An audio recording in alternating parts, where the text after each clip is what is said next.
Nova linija javnog gradskog prevoza 505, na kojoj su građani Miljakovca čekali skoro deceniju, danas je svečano puštena u rad.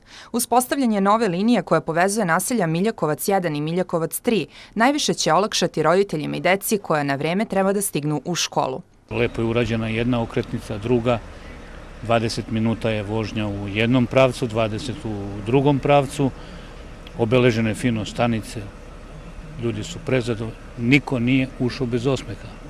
Kako se naplaćuju karte? Pa karte se naplaćuju putem validatora u sistemu Bus Plusa i ovo baš za prvi dan je sasvim zadovoljavajući odziv. Linija je duga 4,5 km, ima 12 stajališta, od kojih su 4 potpuno nova. Ovakav potez gradskih vlasti omogućuje stanovnicima ovog dela Beograda da taj put više ne moraju da prelaze peške.